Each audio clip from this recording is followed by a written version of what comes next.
सुप्रभात, good morning मेरे शेर और शेरनियों। उठ जाओ, हो चुका आगाज रण का युग बदलने की तैयारी।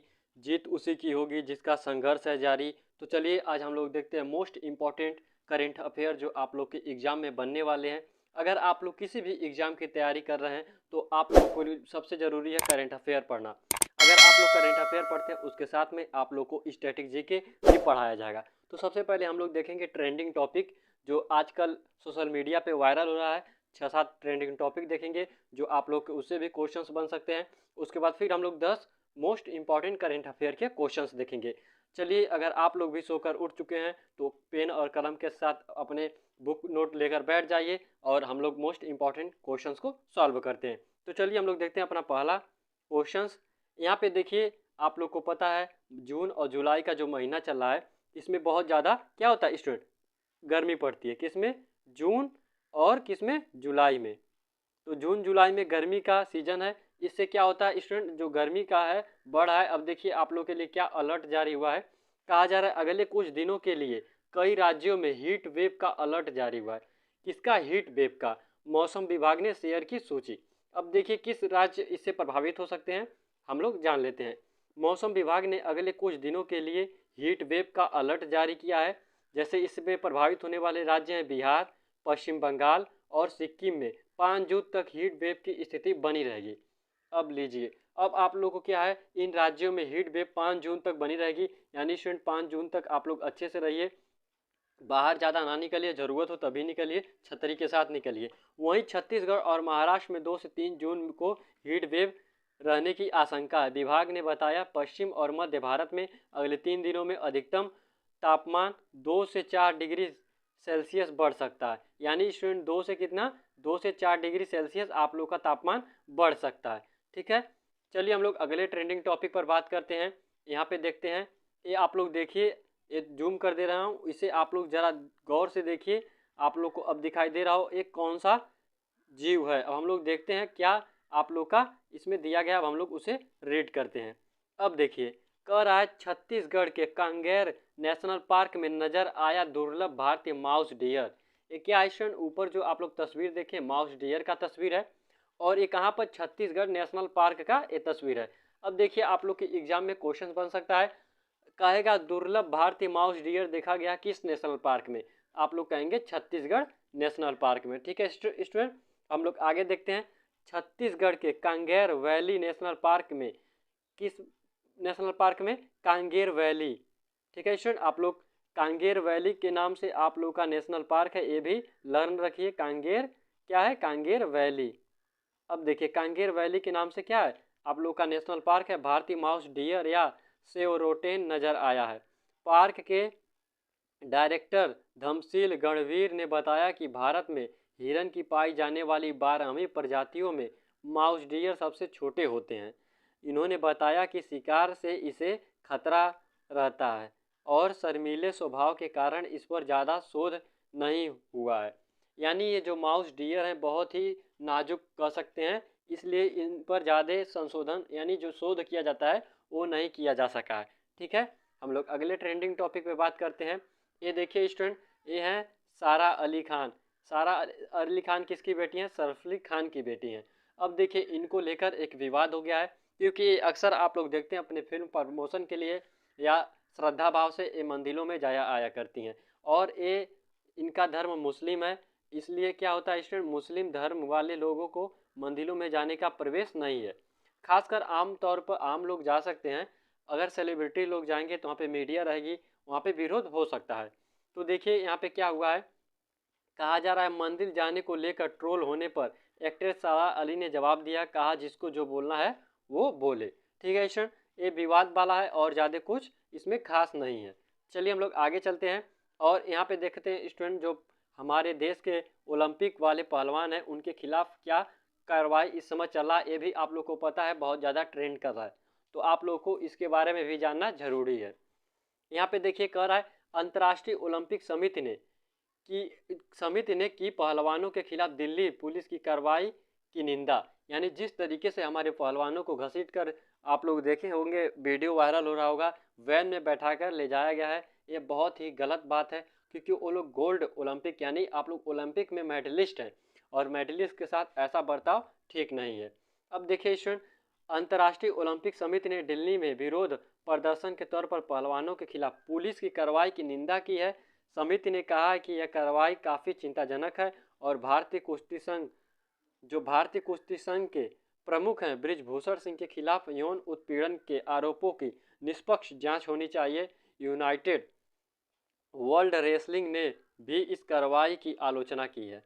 अब देखिए स्टूडेंट, ये वर्ल्ड लेवल पे कार्रवाई पहुंच चुकी है। अब तक ये इंडिया में था, अब ये पूरे विश्व में इस पे चर्चा चल रही है।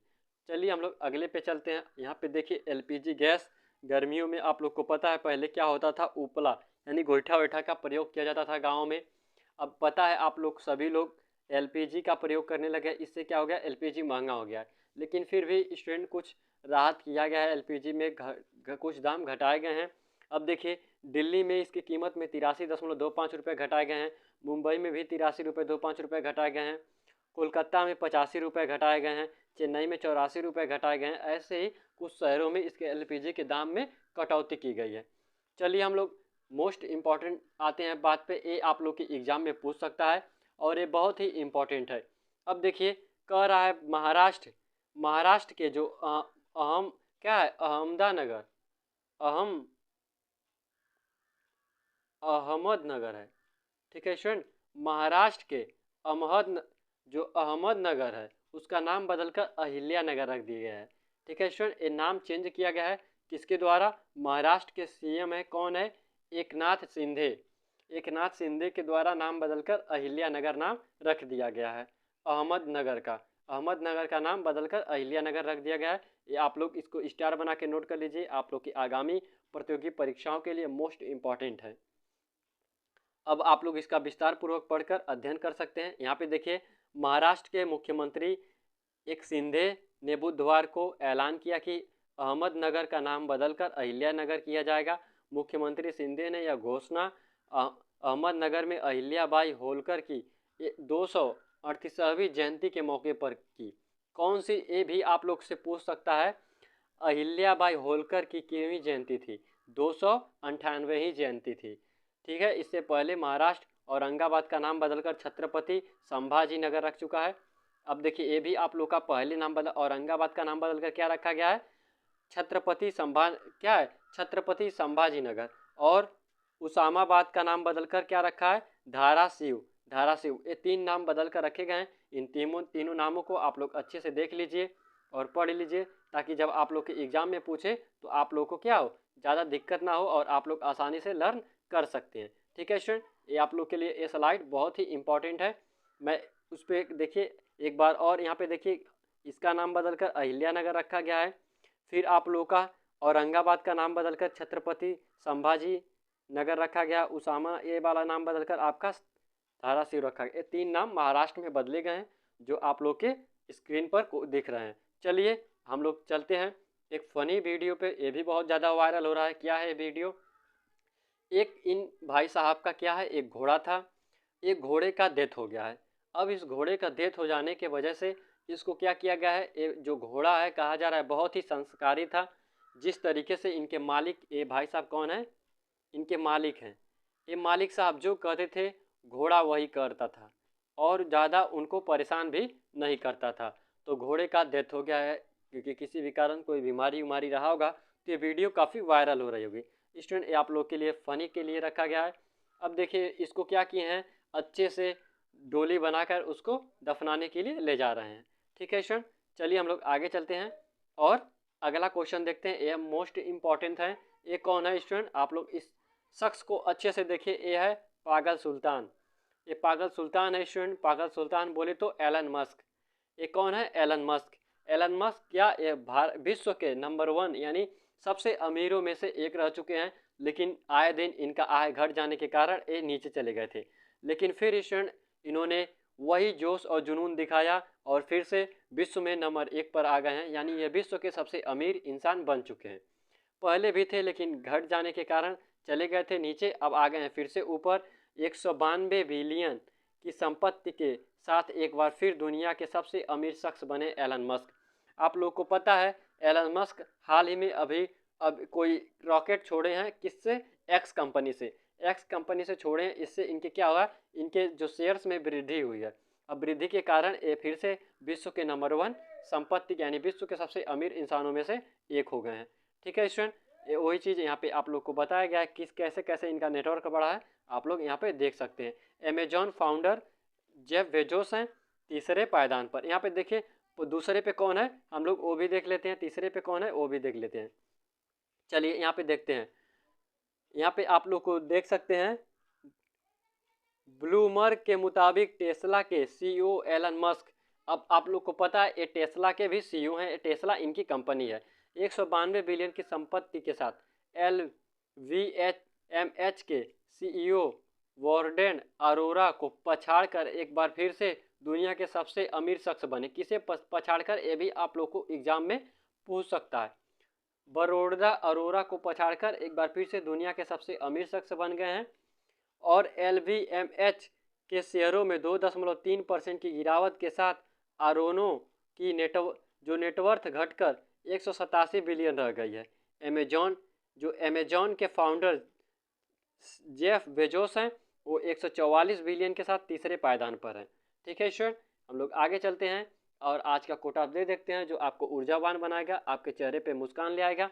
यहाँ पे देखिए, रात नहीं ख्वाब बदलता है, मंजिल नहीं कारवां बदलता है। जज्बा रखो जीतने का, क्योंकि किस्मत बदले ना बदले वक्त ज़रूर बदलता है। और आप लोग अच्छे से जानते हैं और समझते हैं वक्त की अहमियत, और वक्त बहुत ही जल्द बदलता है। अब भाई आप नहीं पढ़ेंगे, आने वाले समय में आपकी उम्र ख़त्म हो जाएगी, तब आप लोग सोचेंगे काश मैं पहले पढ़ लिया होता। इसलिए वक्त ज़रूर बदलेगा, अगर आप अभी बदल जाएंगे तो आप लोग के लिए बहुत ही अच्छा है। ठीक है स्टूडेंट, आप लोग पढ़ते रहिए, क्योंकि आप लोग को पता है इलेक्शन आने वाला है 2024 का, और परीक्षाएं का भंडार है।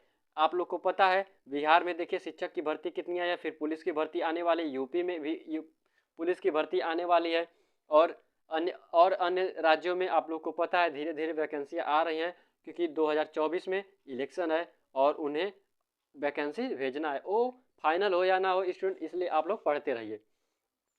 चलिए हम लोग आज का पहला क्वेश्चन देखते हैं और इसे अच्छे से समझते हैं। यहाँ पे देखिए, भारत और यूरोपीय संघ ग्लोबल गेटवे GG सम्मेलन का आयोजन कहाँ हुआ है? मेघालय में हुआ है। ग्लोबल गेटवे का जो सम्मेलन हुआ है स्टूडेंट, वो कहाँ हुआ है? मेघालय में हुआ है। अब ये सम्मेलन जो किसके किसके बीच हुआ है, हम लोग कह सकते हैं किसके किसके बीच हुआ है स्टूडेंट? ये सम्मेलन हुआ है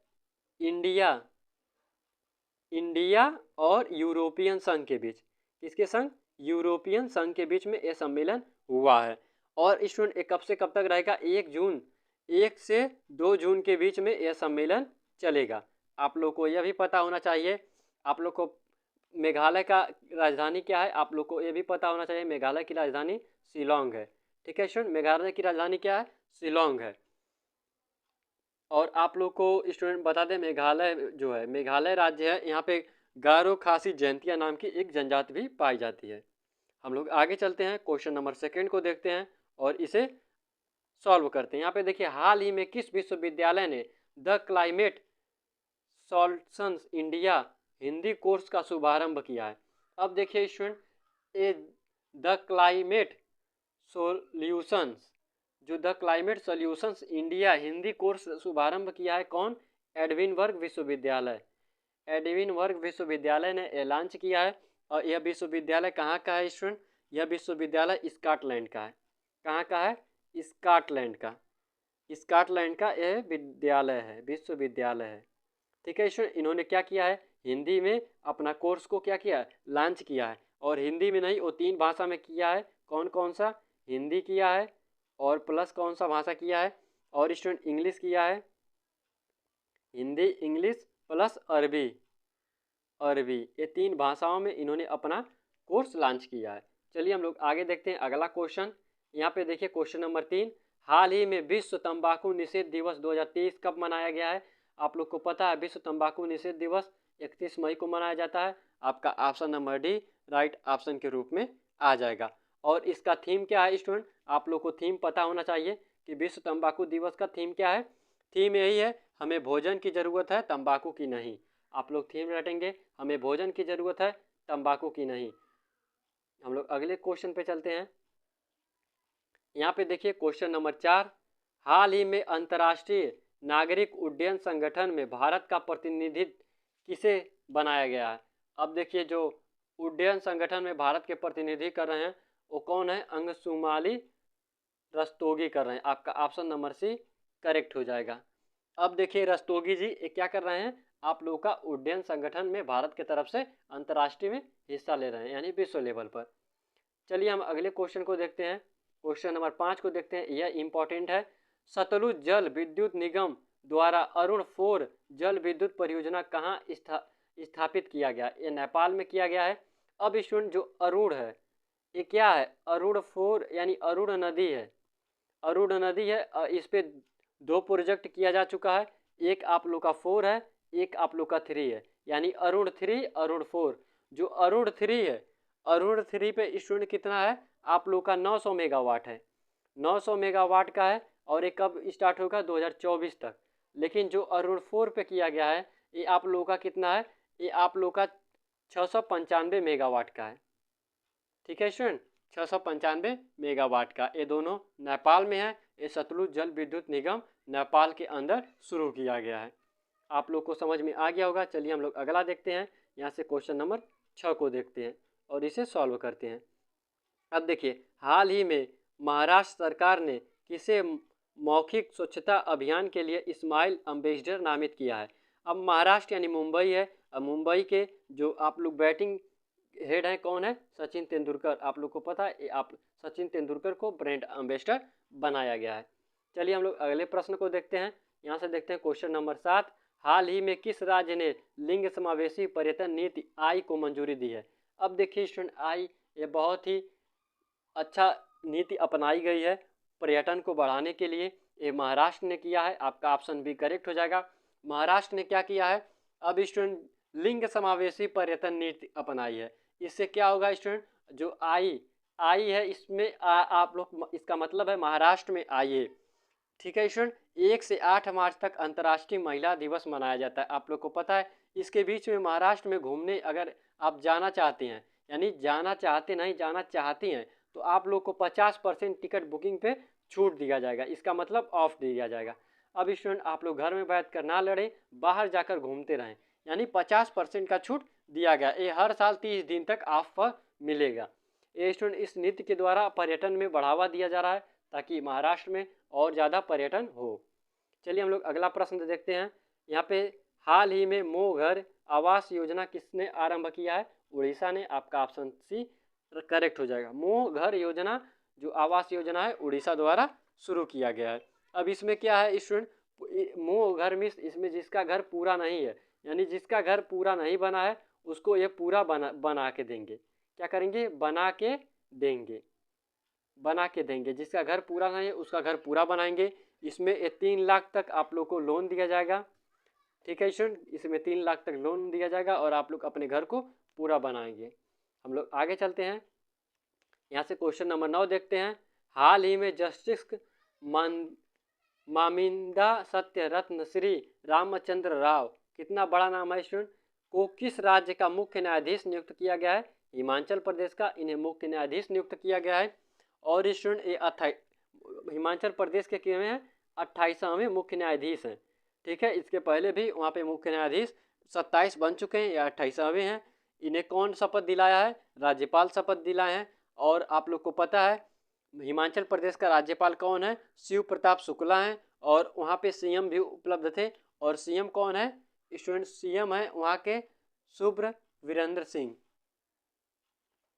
ठीक है, वो भी वहाँ पे शामिल थे। चलिए हम लोग आगे चलते हैं और अगला प्रश्न देखते हैं। क्वेश्चन नंबर 10, नेपाल में आयोजित एनएससी कैब महिला वॉलीबॉल चैंपियन कप 2023 की विजेता टीम कौन रही, भारत है।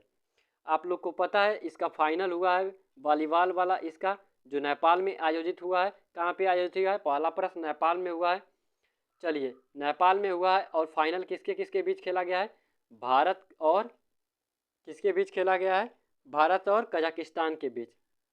कजाकिस्तान के बीच इसका फाइनल खेला गया है। कजाकिस्तान उप विजेता टीम है और भारत विजेता टीम है। आप लोग का ऑप्शन नंबर 1 करेक्ट ऑप्शन के रूप में आ जाएगा। यह था स्टूडेंट आज का करंट अफेयर जो आप लोगों ने देख लिया है। अगर आप भी किसी एग्ज़ाम की तैयारी कर रहे हैं तो आप लोग को पता है आप लोग के लिए करंट अफेयर मोस्ट इम्पॉर्टेंट है, क्योंकि अगर आप लोग करंट अफेयर पढ़ेंगे तभी किसी एग्ज़ाम को आप लोग अच्छे से क्रैक कर सकते हैं, क्योंकि करंट अफेयर का बहुत ज़्यादा रोल होता है। अगर स्टूडेंट आप लोग सुबह 6 बजे सोकर उठ रहे हैं और इस क्लास को देख रहे हैं, इसका मतलब आप अपने एग्ज़ाम को लेकर भी सीरियस हैं। इसलिए आप लोग निरंतर परिश्रम करते रहिए, एक दिन सफलता आपकी कदम चूमेगी। चलिए हम लोग मिलेंगे फिर कल सुबह 6 बजे इसी क्लास में इसी जोश और जुनून के साथ। तब तक के लिए जय हिंद।